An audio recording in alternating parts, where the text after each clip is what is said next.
Halo semuanya. Perlu kita ketahui bahwa di dalam suatu usaha sering sekali terdapat resiko yang mungkin akan terjadi. Nah, salah satu usaha yang biasanya menghadapi resiko adalah usaha mikro, kecil, dan menengah. Nah, resiko-resiko itu biasanya sering sekali disepelekan atau dianggap kecil. Padahal ketika hal tersebut disepelekan itu akan membuat dampak yang cukup besar terhadap keberlangsungan suatu usaha. Nah, jadi dari hal tersebut kelompok saya tertarik untuk meneliti risiko apa aja sih yang mungkin akan terjadi di dalam suatu usaha UMKM. Salah satu contoh UMKM yang kami ambil adalah usaha ikan segar Bang Lubis. Jadi sebelum kita bahas lebih lanjut mengenai risiko kepatuhan apa sih yang dialami oleh usaha ikan segar Bang Lubis, saya perkenalkan diri saya dulu. Saya Nabila Borul Lubis dengan NIM 723351007. Nah, sebelum kita bahas lebih lanjut, kita harus tahu dulu nih, apa sih judul penelitian yang kami angkat? Jadi, judul penelitian yang kami ambil adalah ini. Dan tujuan dari penelitian kami adalah ini. Terus videonya sampai akhir ya untuk mengetahui resiko kepatuhan yang terjadi di dalam usaha ikan segar Bang Lubis. Selanjutnya kita membahas mengenai metodologi penelitian. Jadi metode penelitian pada jurnal ini yaitu menggunakan pendekatan kualitatif dengan teknik analisis data, yaitu menggunakan risk assessment, likelihood, dan impact diagram. Nah, datanya itu diperoleh melalui observasi langsung dan wawancara dengan pemilik usaha ikan segar Bang Lubis. Nah, pendekatan ini juga membantu peneliti menilai tingkat kemungkinan, likelihood, dan dampak atau impact setiap resiko sehingga dapat diketahui nih mana resiko yang bisa diprioritaskan untuk ditangani. Dan wawancara yang telah dilakukan oleh kelompok kami, ada 5 sumber resiko kepatuhan utama yang dihadapi oleh usaha ikan segar Bang Lubis. Nah, yang pertama itu kurangnya disiplin dan motivasi kerja karyawan. Jadi beberapa karyawan itu sering datang terlambat dan kurang bersemangat dalam bekerja, sehingga hal itu tuh bisa mempengaruhi kecepatan, pelayanan, dan efisiensi operasional. Nah, yang kedua itu tidak adanya aturan kerja atau SOP yang tertulis dan jelas. Selama ini sistem kerjanya itu hanya berdasarkan kebiasaan saja tanpa panduan tertulis. Jadi sehingga terjadi ketidakteraturan dan kesalahan dalam pelaksanaan tugas. Nah, yang ketiga itu lemahnya pengawasan langsung dari pemilik usaha. Karena pemilik itu nggak selalu berada di lokasi, kontrol terhadap kinerja dan kedisiplinan karyawan itu menjadi kurang maksimal. Nah, yang keempat itu rendahnya kesadaran terhadap kebersihan dan etika kerja. Jadi beberapa karyawan itu masih mengabaikan kebersihan area kerja yang bisa menurunkan kenyamanan pelanggan dan juga citra usahanya. Dan yang terakhir, yang kelima itu kurangnya kejujuran karyawan dalam menjalankan tanggung jawab. Pembahasan selanjutnya, analisis resiko. Jadi setelah risikonya itu diidentifikasi, langkah berikutnya adalah menilai tingkat kemungkinan dan dampaknya menggunakan skala 1 sampai 5. Nah, hal ini tuh dapat dilihat dari tabel yang telah saya sajikan di samping, yang dimana datanya itu yang pertama risiko tidak adanya SOP yang jelas RK02 dan kurangnya kejujuran karyawan RK05 masuk ke dalam kategori high risk karena memiliki dampak langsung terhadap reputasi dan keberlangsungan usaha. Nah, resiko yang kedua itu resiko kurang disiplin kerja RK01 dan lemahnya pengawasan RK03. Termasuk kategori medium risk karena meskipun sering terjadi namun dampaknya itu masih dapat dikendalikan. Sedangkan resiko rendahnya kesadaran terhadap kebersihan RK04 tergolong low risk, namun tetap harus diwaspadai agar tidak berkembang menjadi masalah yang lebih besar. Bahas mengenai evaluasi risiko. Jadi pada tahap evaluasi risiko dilakukan perbandingan antara standar risiko dengan hasil analisis risiko untuk menentukan tingkat prioritas penanganannya.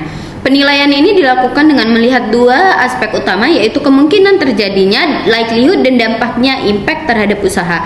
Nah, jadi berdasarkan hasil evaluasi risiko kepatuhan di usaha ikan segar Bang Lubis itu terbagi ke dalam 3 tingkat prioritas. Yang pertama itu risiko tidak adanya aturan kerja atau SOP yang jelas RK02 dan kurangnya kejujuran karyawan RK05, termasuk ke dalam kategori tinggi high risk seperti yang sudah saya jelaskan tadi. karena berpotensi menimbulkan kerugian dan mengganggu keberlangsungan usaha. Nah, resiko kurangnya disiplin dan motivasi kerja RK01 masuk kategori menengah, medium risk, karena cukup sering terjadi dan berdampak pada produktivitas karyawan. Nah, sedangkan kurangnya pengawasan pemilik RK03 dan rendahnya kesadaran terhadap kebersihan serta etika kerja RK04 termasuk risiko rendah hingga menengah low to medium risk. Nah, yang masih bisa dikendalikan melalui pembinaan dan juga pengawasan rutin.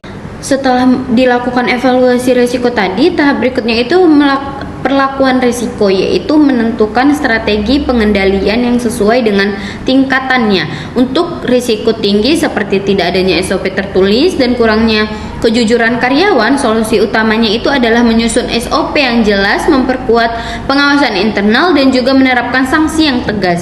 Jadi risiko menengah seperti disiplin kerja dan lemahnya pengawasan dapat diatasi dengan pemberian motivasi, penghargaan bagi karyawan berprestasi, dan evaluasi rutin.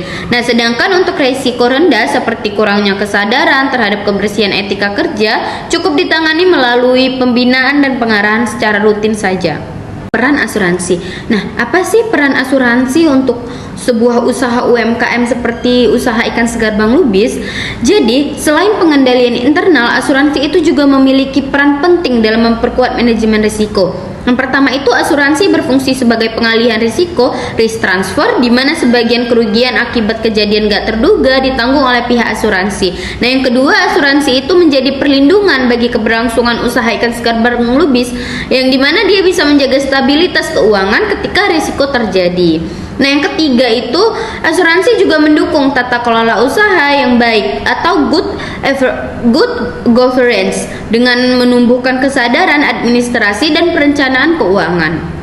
Nah, misalnya asuransi mikro perikanan seperti usaha ikan segar Bang Lubis itu dapat melindungi dari kerusakan alat, kehilangan stok, atau pencurian. Sementara asuransi karyawan yang sederhana itu bisa memberikan jaminan keselamatan dan kesehatan untuk para pekerja yang ada di usaha ikan segar Bang Lubis.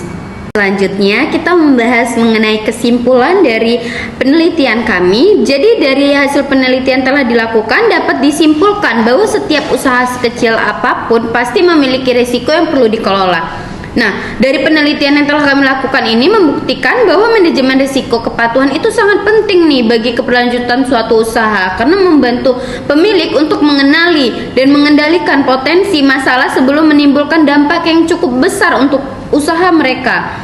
Nah, jadi dari kasus usaha ikan segar Bang Lubis ini menunjukkan bahwa tanpa aturan kerja, pengawasan, kedisiplinan yang baik, produktivitas dan kepercayaan pelanggan itu dapat menurun. Nah, selanjutnya kita membahas mengenai saran. Jadi berdasarkan dari hasil penelitian disarankan agar usaha ikan segar Bang Lubis itu segera menyusun SOP tertulis sebagai pedoman kerja bagi seluruh karyawannya. Nah, sehingga kegiatan operasional bisa berjalan lebih teratur, terukur. Nah, selain itu pemilik usaha juga perlu nih meningkatkan pengawasan dan pembinaan secara rutin guna untuk menumbuhkan disiplin, tanggung jawab, serta kejujuran dalam bekerja. Manfaat asuransi. Seperti yang kita tahu kalau asuransi itu memiliki peran penting nih dalam membangun usaha kecil seperti usaha ikan segar Bang Lubis untuk menghadapi berbagai resiko yang nggak dapat kita prediksi. Jadi melalui asuransi pemilik usaha itu bisa mengalihkan sebagian resiko finansial kepada pihak asuransi sehingga tidak menanggung seluruh kerugian sendiri nih ketika terjadi peristiwa yang merugikan seperti kerusakan alat, kehilangan stok, atau terjadinya pencurian. Selain itu, asuransi juga memberikan perlindungan terhadap keberlangsungan dan reputasi usaha karena pemilik dapat segera memulihkan kegiatan operasionalnya tanpa harus mengganggu stabilitas keuangannya. Jadi dalam jangka panjang, keberadaan asuransi itu mendorong pelaku usaha untuk lebih tertib secara administrasi dan perencanaan keuangan. Membahas mengenai manfaat bagi mahasiswa. Jadi penelitian ini tuh bermanfaat bagi saya sebagai mahasiswa prodi manajemen karena memberikan pemahaman nyata tentang penerapan manajemen risiko pada usaha UMKM, khususnya dalam mengidentifikasi dan mengendalikan risiko kepatuhan.